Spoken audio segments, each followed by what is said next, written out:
श्री कांधेनु वाले बाबा, आप लोगों में से किसी ने उनका दर्शन किया हो।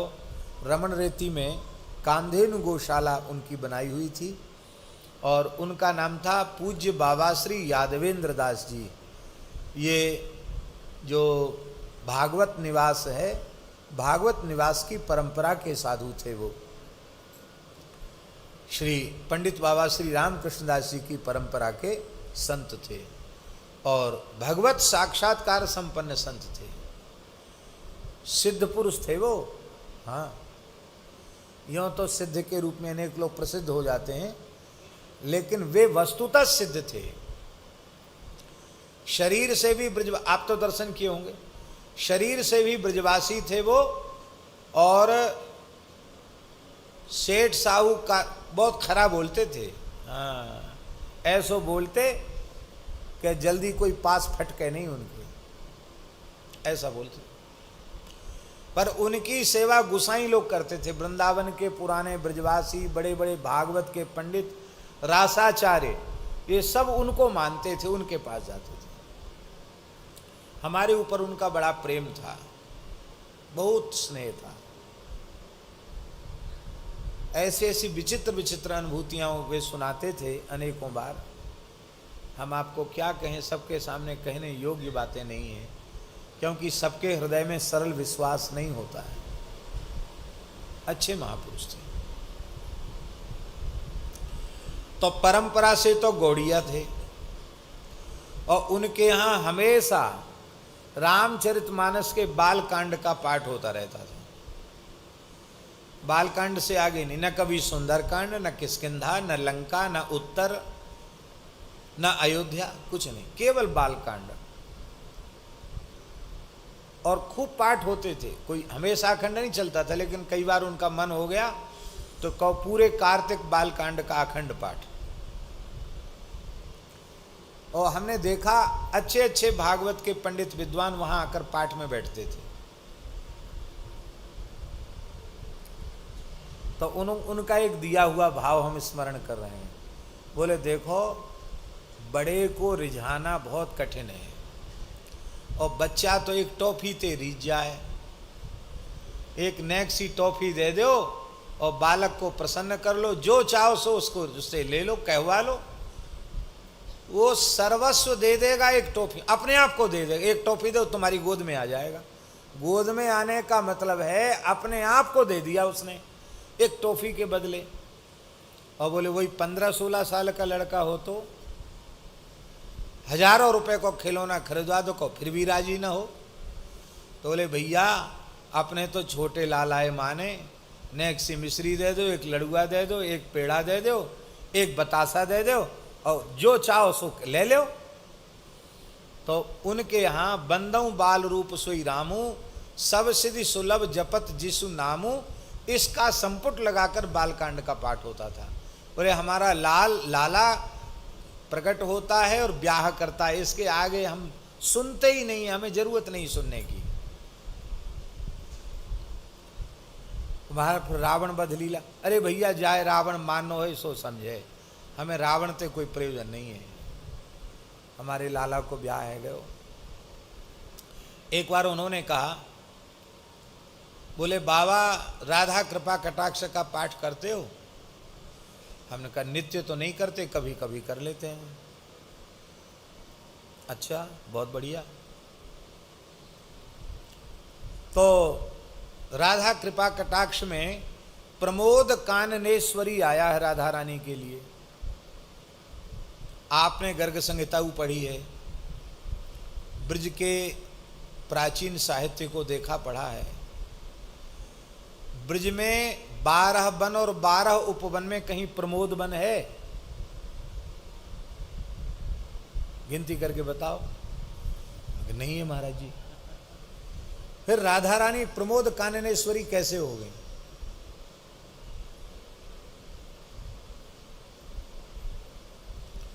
तब उन्होंने कहा कि राधा कृपा कटाक्ष में जो प्रमोद काननेश्वरी है, ये श्री सियाजू के लिए है, क्योंकि वृंदावन, यहाँ वृंदावन की महिमा है और श्री अयोध्या में रसिक लोग प्रमोद वन को मानते हैं, यहाँ निधिवन सेवा कुंज है, वहाँ प्रमोद वन है, और प्रमोद वन की अधीश्वरी श्री विदेहराज नंदिनी श्री राम वल्लभा रसेश्वरी रासेश्वरी श्री सियाजू हैं।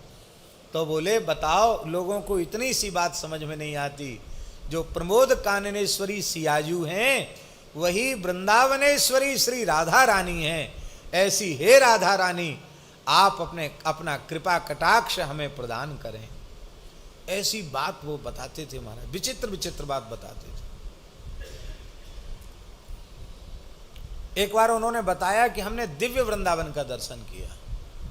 पल्ली पार में एक बंसी भट्ट है, बोले वहाँ खूब भजन करते, खूब नाम जप करते, और कभी कभी महीना डेढ़ महीना में एक बार यहाँ वृंदावन आते, तो यमुना स्नान करके और बिहारी जी, राधा वल्लभ जी, राधा रमण जी, गोपीश्वर सब जगह दर्शन करते। तो बोले एक दिन अमावस्या थी, सोमवती अमावस्या थी, हम वहाँ बंसी भट्ट है ना पल्ली पार गए, बहुत बढ़िया जगह है, तो वहाँ से दर्शन करने आए। थोड़ा गर्मी का समय था, थोड़ी सी धूप हो गई थी, यमुना जी में स्नान किया, बालू गर्म हो गई थी, तो पैर पजरवे लग गए, पाम पजरवे लग गए। बोले सोचे भैया कहूँ पास में छाया मिले तो छाया में नेक बैठ जाए, पैर में कुछ पहनते नहीं।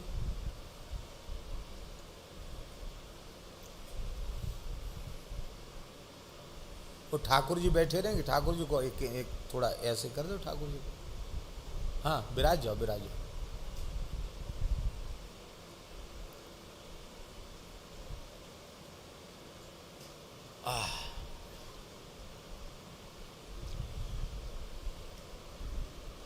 तो कहते हमको यही की बात है, ये जो धीर समीर है ना, धीर समीर क्षेत्र की बात, तो पास में धीर समीर ही है। तो यहाँ हमें वृक्ष दिखाई पड़े, वृक्ष तो पहले वृंदावन में थे, पर वहाँ जब गए तो क्या देखा कि वो वृक्ष तुलसी के हैं, और कहे बाबा आप आश्चर्य करोगे, एक एक वृक्ष की पीड़ इतनी मोटी मोटी, और एक एक तुलसी के वृक्ष के नीचे 8-8 10-10 गैया बैठी है, लंबे चौड़े क्षेत्र में उनका फैलाव है। तो भैया हमने जीवन में ऐसे वृक्ष नहीं देखे, तुलसी की मंजरी तो तुलसी की, दल भी तुलसी का, तो हमने ऐसे लेके ठाकुर जी का स्मरण करके सूंघी कि और कोई तो ना है, कोई और कोई पेड़ होए, हमने जीवन में पहली बार। तो तुलसी की मंजरी, तुलसी का दल खाया, तुलसी पत्ता, तुलसी का दल। और गाय ऐसी जैसे सफेद चंद्रमा हो, और इतनी विशाल गाय कि एक गाय कम से कम हम क्या कहें, बहुत लंबी चौड़े क्षेत्र में बैठी, जैसे हाथी का बच्चा बैठा हो ऐसी गाय। और बोले गाय खड़ी हुई तो इतनी ऊंची, मैंने जीवन में ऐसी गाय नहीं देखी, ऐसी तुलसी नहीं देखी। इतने मोटे मोटे गाय के थन, हाथ में पकड़ने नहीं, हमें इतने इतने हाथों की पकड़े नहीं होती कि कोई दो सके, ये ऐन गाय का, ऐसी सुंदर गाय। और तुलसी का बहुत लंबे चौड़े क्षेत्र में इस तरह से तुलसी के वृक्ष, और एक एक वृक्ष के नीचे 2-2 4-4 गैया आराम से जुगाली कर रही हैं। अरे बोले भैया हम तो जीवन में ऐसी बच्चा पनते गैया देख रहे हैं, गैया पाल रहे हैं, पर ऐसी गैया ना देखी, ना तुलसी ऐसी देखी। तो बोले कुछ तुलसी दल हमने उतार लिया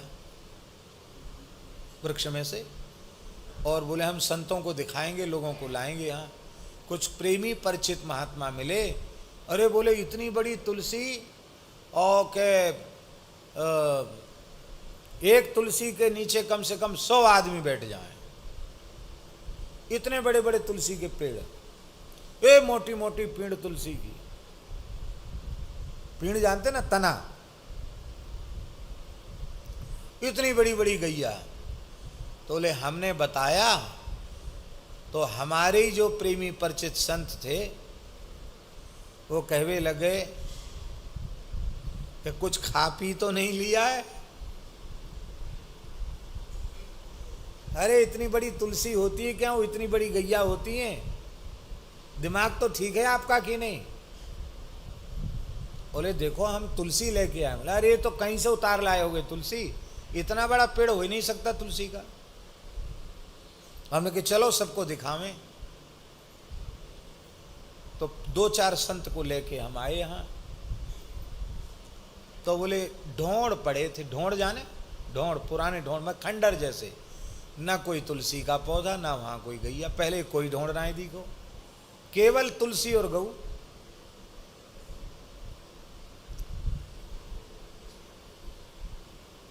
तो मन में हुआ क्या कि ये क्या हुआ, ये तो बिल्कुल जागृत की बात है। तुलसी तो हम लेके आए, अपने ठाकुर जी को चढ़ाई।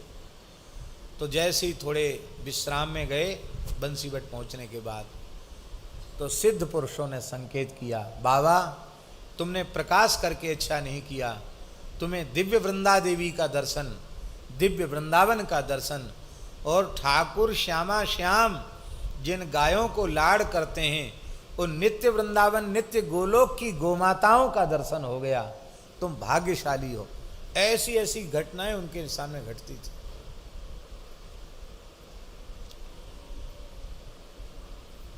बहुत अच्छे संत थे। तो उन्होंने कहा कि हम तो बाल रूप श्री राम जी को, बाल रूप लाला को, चाहे नंदन नंदन हो चाहे रघुनंदन हो, हम तो भैया बाल रूप है ज्यादा माने। क्यों? नेक टॉफी दे दो, जो चाहो सो करवाए लो। और बड़े को तो राजी करने में बहुत कुछ करना पड़ेगा, राजी होए ना होए, इसलिए छोटो लाला छो, ये उनका भाव। हमको उन्होंने एक तुलसी की छड़ी दी, अभी भी हमारे पास रखी है। तो नीचे से ऊपर तक उसमें 16 गांठ है। वो ही बताते थे, भगवान जाने, बोले 16 ग्रंथि की तुलसी की छड़ी दुर्लभ है बाबा, ये साक्षात श्री जी को स्वरूप है। तो हम कार्तिक परिक्रमा देते भे जाते, तो एक दिन बड़े प्रसन्न है गए, बोले बाबा बहुत पुरानी है, ये रख लो। महाराज जी आप अपने पास ही रखो। अरे ना तुम रखो।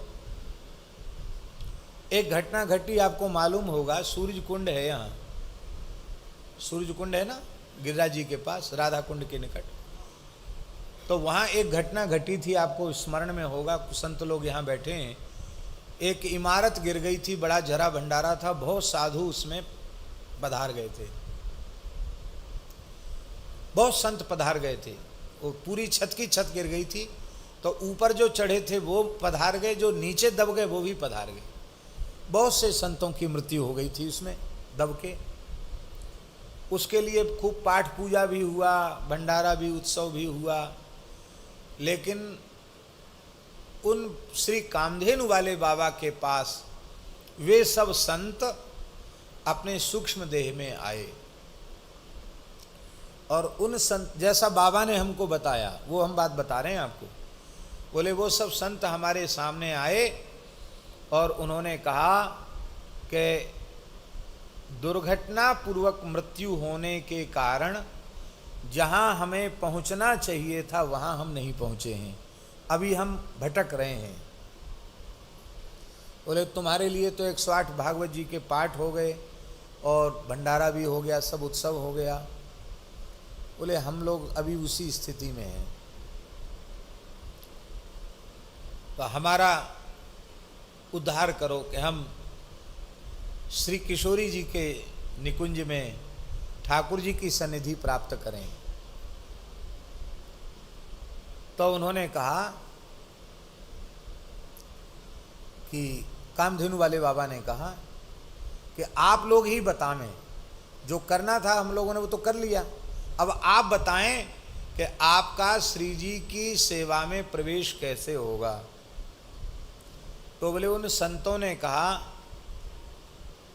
कि मलुक पीठ वाले बाबा आकर यहाँ भक्तमाल का पाठ करें और भक्तमाल के भक्तों का आवाहन करके ठाकुर जी श्री जी को भोग धरावें, अपने हाथ से तुलसी पधरावें, भक्तमाल में विराजमान जितने संत हैं फिर उनको भोग लगावें और फिर झरा भंडारा करें 7 कोस गिरिराज जी का। और इसके बाद वो सब बचा हुआ शीत प्रसाद और संतों का चरणामृत हमारे लिए पत्तल पर अर्पित करें। एक मटका में चरणामृत, एक घड़ा में चरणामृत और एक झबरिया भर के, पत्तल भर के प्रसाद, शीत प्रसाद। तो हम लोग जहाँ पहुँचना है वहाँ पहुँच जाएंगे।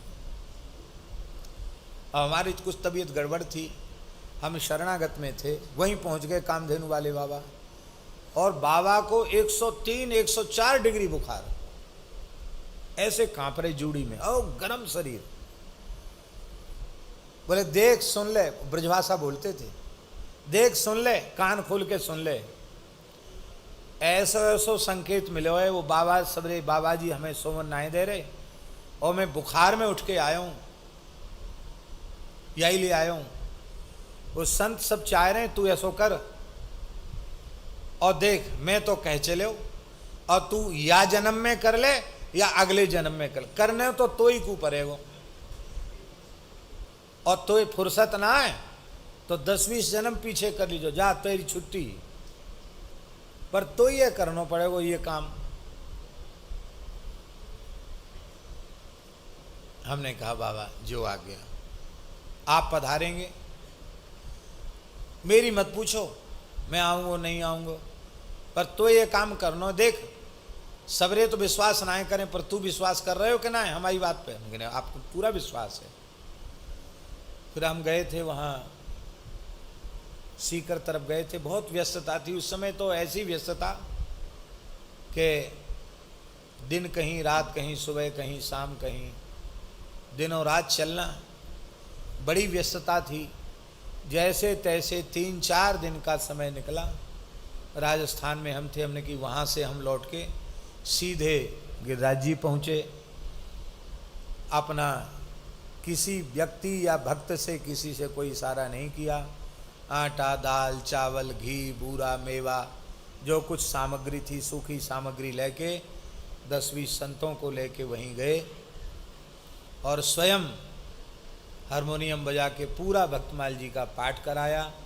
शाम को थोड़ी देर कथा कहते, बहुत श्रम किया, और भोग धराया। 7 कोस के संत आए, सबको जिमाया, अपने हाथ से वहाँ ठाकुर जी को भोग धराया जैसे बाबा ने कही।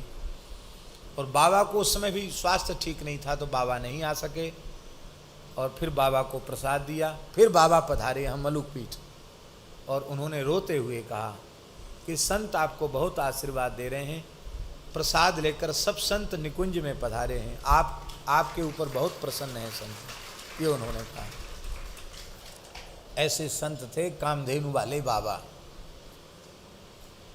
बोलो परम पूज्य बाबा श्री यादवेंद्र दास जी महाराज की जय, श्री कामधेनु वाले बाबा की जय। हम जब भी वहां से निकलते हैं तो उस दिशा की ओर जरूर नमस्कार करते हैं, जब भी निकलते हैं, चाहे परिक्रमा में निकलें चाहे वैसे ही निकलें।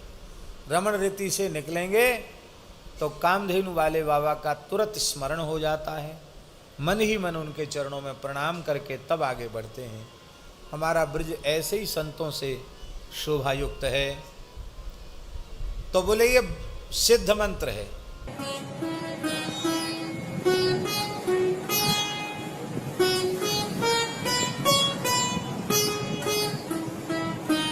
श्री सीताराम प्रतिदिन सत्संग एवं दर्शन के लिए श्री महाराज जी के ऑफिशियल चैनल को जरूर सब्सक्राइब करें।